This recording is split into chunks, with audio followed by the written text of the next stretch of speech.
Dari cara menanam anggrek seperti biasa, kita ubah menjadi luar biasa. Ini sangat cantik banget. Hanya sedikit tambahan frame, tapi hasilnya jadi sangat cantik. Kita akan review anggrek yang saya tanam dengan tambahan sedikit modifikasi, tapi hasilnya menjadi sangat cantik ya. Buat yang suka anggrek tentu saja harus menekan dulu tombol like-nya, tombol like and tombol subscribe-nya. Sekarang juga kita akan review beberapa plant yang saya tanam dengan tambahan modifikasi yang hasilnya menjadi sangat cantik banget. Kita langsung review ke anggreknya, kita bahas juga cara membuatnya.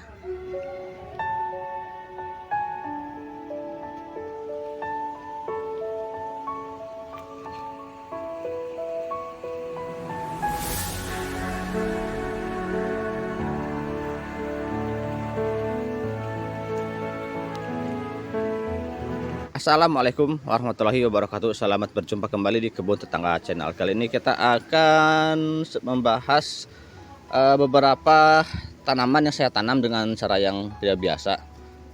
Secara umum penanamannya mungkin seperti penanaman anggrek pada yang lainnya seperti biasanya. Cuman mungkin beberapa item atau beberapa ID saya tanam dengan sedikit modifikasi, dan hasilnya jauh lebih cantik ya kalau sudah jadi, apalagi kalau sudah berbunga. Untuk yang pertama kita review dari sana dulu, dari anggrek yang kita tanam di papan pakis seperti ini. Nah, ini sudah cantik banget, ini sudah perawatan lama, karena sudah mulai merambah di papan pakis. Untuk yang biasanya seperti ini, menanam anggrek di papan pakis dan sudah secara umum kurang lebih seperti ini ya. Ini yang paling sederhana, tapi kita juga bisa memodifikasinya seperti ini, jauh lebih cantik. Makanya tambahan frame atau bingkai, dan hasilnya jauh lebih cantik. Dan tentu saja harus menekan tombol like yang suka. Buat yang suka, tekan tombol like-nya sekarang juga. Sebenarnya tidak terlalu berpengaruh banyak terhadap kesuburan anggrek dengan tambahan sedikit frame seperti ini.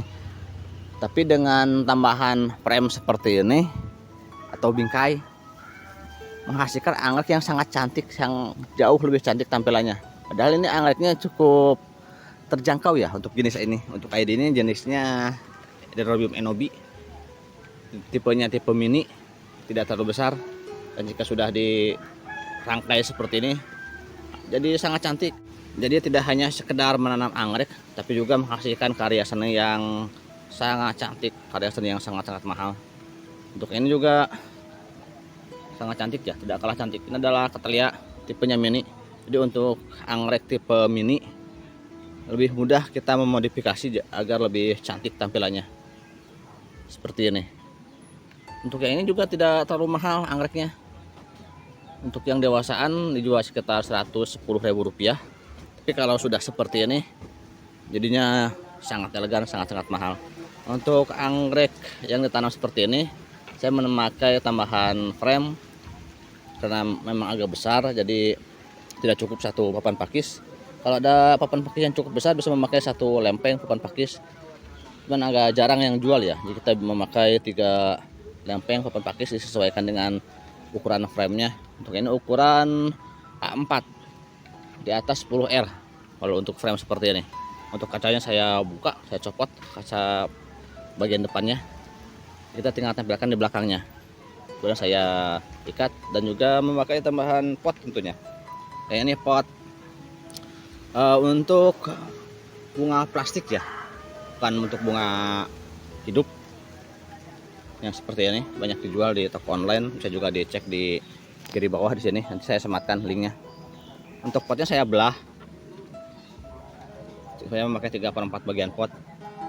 Kemudian diikat di sini, diikat dengan kawat ke bagian belakang seperti ini. Kemudian tambahkan media tanam dan tanam anggreknya. Tunggu aja beberapa bulan, nanti juga akan berbunga dengan indahnya. Untuk ini udah beberapa kali berbunga. Kita lihat bekas tangkai bunganya. Udah ada 4 bekas tangkai bunga, dan ini yang kelima kali berbunga. Jadinya sangat cantik. Untuk anggrek yang bisa ditanam seperti ini, tentu saja anggrek yang tipenya tidak terlalu besar. Kalau anggrek yang tipenya besar agak sulit memodifikasi seperti ini, harus memakai bingkai yang cukup besar agar proporsional. Memakai bingkai seperti ini pun tidak masalah. Cuman jika anggreknya terlalu besar, nantinya akan kurang bagus karena tidak proporsional ya. Kalau anggreknya cukup seperti ini, cukup kecil dan juga proporsional dengan bingkainya, jadinya sangat-sangat cantik seperti lukisan, lebih nyata. Kita lanjutkan lagi ke penanaman yang berikutnya. Untuk yang seperti ini, yang seperti umumnya ya, tanam di pot kayu. Ini seperti anggrek pada umumnya. Yang gak biasa yang saya tanam seperti ini. Ini memakai keranjang. Ini cukup murah meriah karena yang keranjang seperti ini mudah didapat, keranjang rumahan. Biasanya untuk tempat buah ataupun tempat yang lainnya. Kita bisa memakai pot seperti ini dan digantung, jadinya cantik banget. Oke, ini kebetulan habis berbunga. Satu lagi yang seperti ini sudah saya buatkan juga, yang kondisinya sedang berbunga.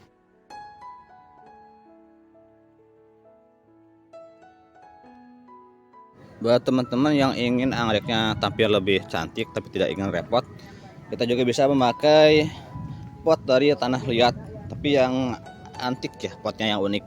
Untuk yang standar kan biasanya seperti ini, pot dari tanah liat untuk anggrek. Kita bisa memilih pot yang lebih cantik tampilannya, misalnya untuk yang ini ada motif daun, ataupun yang ini lebih bagus juga. Tampilan jadi cantik ya. Kalau potnya bagus, anggrek juga terlihat sangat cantik nantinya. Untuk yang baru memulai menanam anggrek, sebaiknya memakai pot dengan banyak lubang di bagian samping seperti ini, jauh lebih aman. Untuk yang ini hanya satu lubang di bagian bawah. Jika belum terbiasa agak sulit merawatnya, tapi jika sudah terbiasa tidak masalah.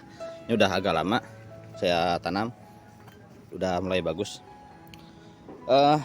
Kurang lebih seperti itu. Jadi kita cari potnya yang lebih cantik agar tampilannya lebih elegan tentunya. Selain itu kita juga bisa menanam anggrek di batang pakis seperti yang ini. Nah, untuk kayak ini anggrek Rhinchostylis gigante ya. Ini Rhinchostylis gigante saya tanam di batang pakis. Yang ini juga sama, Rhinchostylis gigante. Biasanya ditanam tanpa media untuk anggrek ini, tapi saya tanam di batang pakis seperti ini karena saya malas nyiram, itu intinya. Kalau untuk anggrek yang ditanam tanpa media harus disiram sehari 2 kali. Tapi kalau misalkan pakai tambahan seperti ini, nanti akarnya akan merambat ke media tanam seperti ini. Ini udah mulai merambat. Jadi ketersediaan air cukup terjaga karena ada cadangan air di media tanam seperti ini.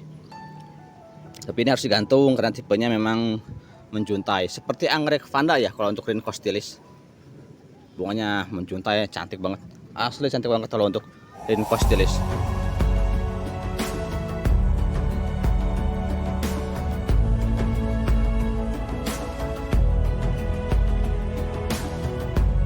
Kita lanjutkan lagi. Nah, untuk yang ini saya tanam seala kadarnya. Kenapa seperti ini? Karena ini untuk dijual agar lebih mudah dalam pengemasan. Jika kita menanam seperti ini cukup sulit pengemasannya, nantinya akan berat banget dan juga berefek ke ongkir ya. Ongkos kirimnya terlalu mahal, jadi saya kemas ala kadarnya agar lebih mudah. Jadi 1 kilo bisa memuat beberapa tanaman. Untuk yang mau anggrek ini silahkan dihubungi nomor admin ya, saya tulis nomor admin di deskripsi. Yang kita ready saat ini ada Aerides odorata atau anggrek kuku macan. Yang ini ditanam seperti anggrek vanda. Kondisinya seperti ini, barang cabutan dari hutan. Seperti ini Aerides odorata, dan juga yang ini Rhinchostylis retusa. Nah, yang ini retusa atau anggrek ekor tupai. Dihubungi aja nomor admin. Untuk penanaman selanjutnya, untuk anggrek retusa bisa ditanam terbalik seperti ini, ataupun bisa juga tanam berdiri, tidak masalah. Untuk retusa sama seperti anggrek gigante ya, jadi genusnya sama, genus Rhinchostylis. Cara penanamannya dan cara perawatannya sama. Sedangkan untuk ini Aerides lebih mirip panda, nanti biarkan akarnya menjuntai ke bawah. Ini saya memakai tambahan pelembab, memakai moss hitam untuk pelembab sementara ya, karena barang cabutan dari hutan dia akarnya banyak yang terpotong.